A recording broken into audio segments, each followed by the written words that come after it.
Hey, welcome into an evening of Tony Talks Trash about music and a very thankful Thanksgiving. I have both of my sons here, home from college. We're going to run through our five favorite Beatles tunes for y'all, and it's just great to see them again and get together. It Well, becomes harder and harder all the time. So let's get started on this. What we did was we went through all this. It was a last minute idea, so the accuracy of this is probably even less than others. What would you guys yeah. like to say? How do you feel, Blake? I know we don't get to see you much. How does your musical taste differ from what normally comes on this channel? Well, I've been listening to more rap and hip hop lately. One of these days we'll have to get you on for that. Once your dad gets at least familiar enough to not feel like I'm talking blasphemy when I'm talking. I just don't know enough about it. Joe, how about you, man? What have you been doing here in school? Well, Coming I've out been from behind the camera. well, it's I've been listening to like some like classic rock and stuff like that, and and I've been listening to my own record collection too. Nice. Vinyl. I know you always do headphones, right? You're always doing that. I don't ever hear the speakers much, right? Yeah, you don't. That's good.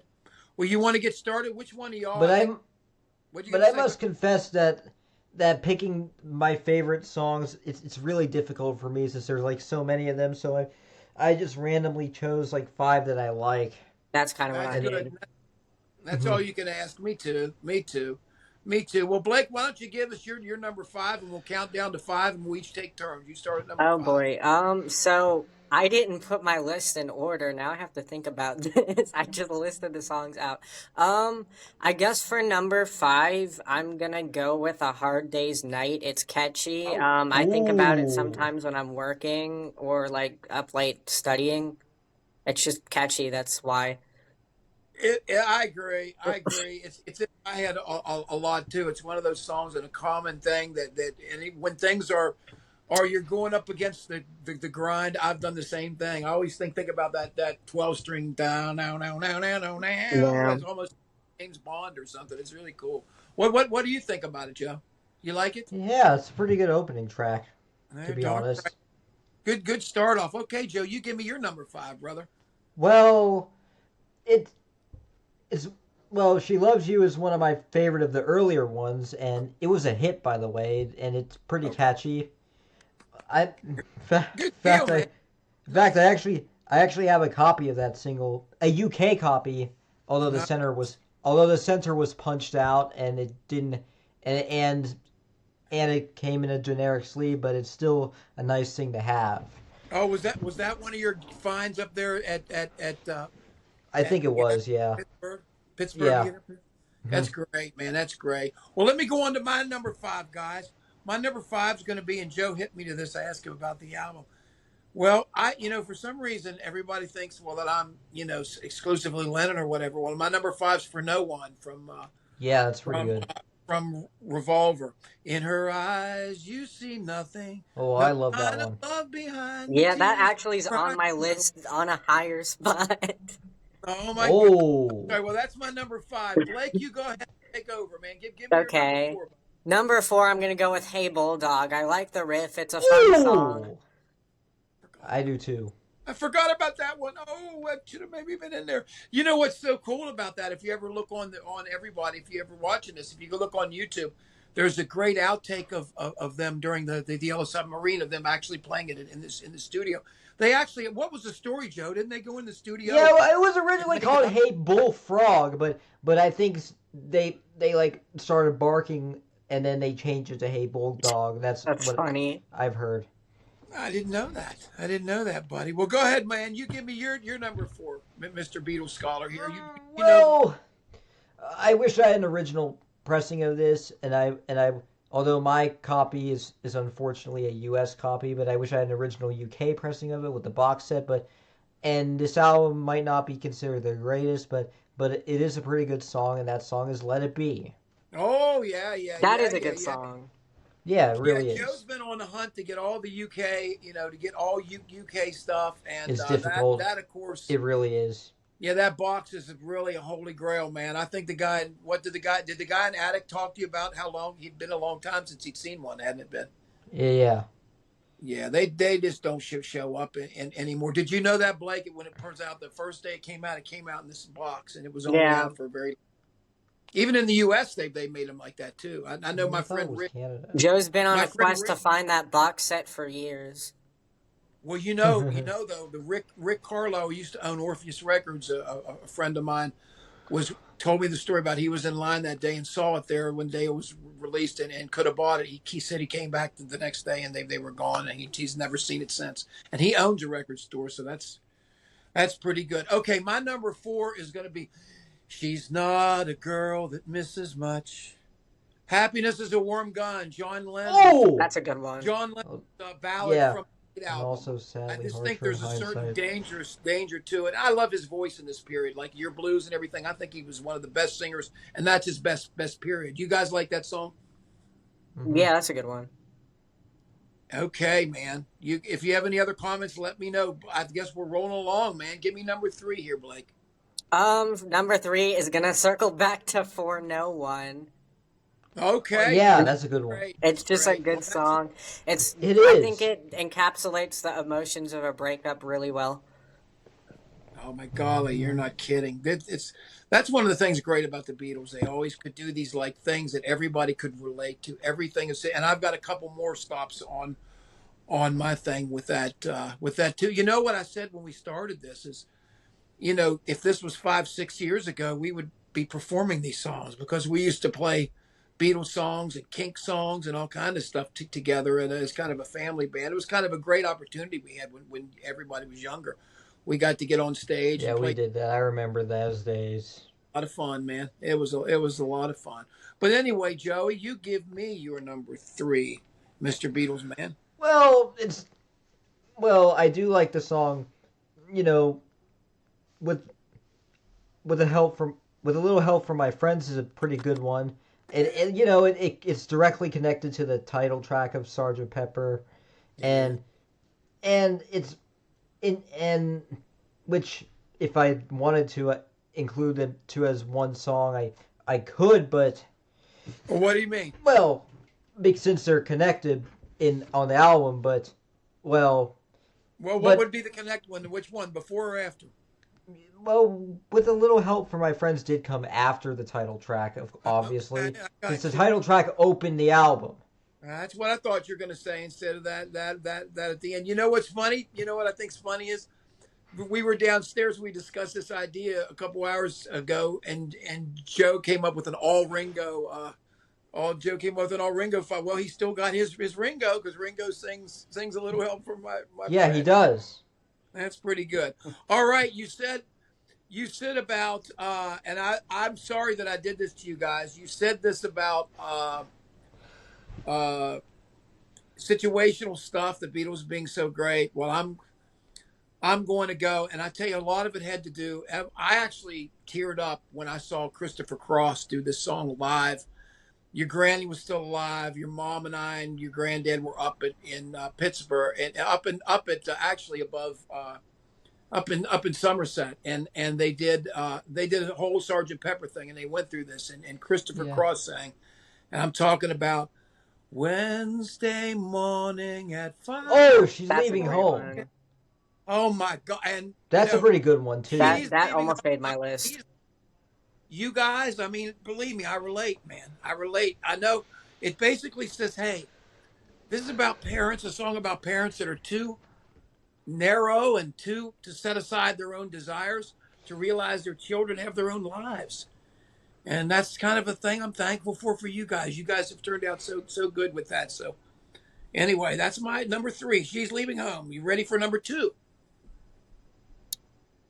I'm gonna go with Fool on the Hill. It sounds wild to be my number Ooh. 2, but the concept of the song and just, I don't know, I've listened to it a lot.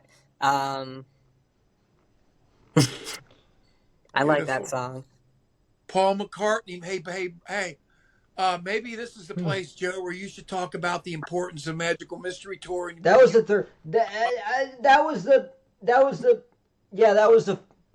I'm pretty sure that was the fourth track in the EP, but it was the second on the Capitol and retroactively standard LP. Well, I don't mean about that, Joe. I'm talking actually about the video itself that you Oh used to yeah, watch like all the time. You and Yeah, Blake would watch although Magical Mystery it does have a divisive reputation though. I get it. Like, hmm but it's I still don't know. pretty. But I still see it as unique personally. I like the song too because it's a good message to stand for like what you believe in, even if everybody thinks you're crazy. That's right. And that's, well, I mean, who are the ones that end up victorious at the end? You do what you want to do. I mean, It's the fool. you find that in life quick enough. You guys are on the beginning of yours, and you got a lot more challenges than we had. But I'm hoping and I'm sure you're gonna put your stamp on things. Okay, so my number. Okay, so on the list, it's come together's in that position. You know, the opening Oh track of my, Abbey Road, which is a nice. really good album. So you really love that one, huh? What do you like best about it? The drums or the bass or what? Yeah, the drums and the bass and a lot of things about it. Boy, it's so It's a, unique. I mean, you think about the It way that is. rhythm's. it was a hit too. There's not much to that. It's very naked to the bone. Not much instrumentation on it at all. Is it just that Fender Rhodes and Billy Preston? I guess, right? Is that who played on it? I don't, The guy, I think. thought he played on Let It Be though. Yeah, that's hmm what I'm saying. Yeah, right. But Oh, this was that's on that's Abbey Abbey Road. Road. But I still think Bill. It was Billy Preston. I think maybe I'm wrong. But do you know who played piano on it? Was it Paul? Who was it? Hmm. You don't know who played the electric piano part? Da, da, da, da, da, da, da, da, da, da. I It don't know. sounds like Billy Preston. All right, my number two. Dad's gonna get weird on you, like I said before. Dun, dun, dun. Unfortunately, man, I this is song number two from the same album.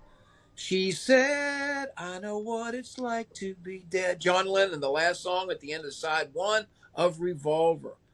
I know Oh, what that's. to Oh, I be remember that. That was interesting.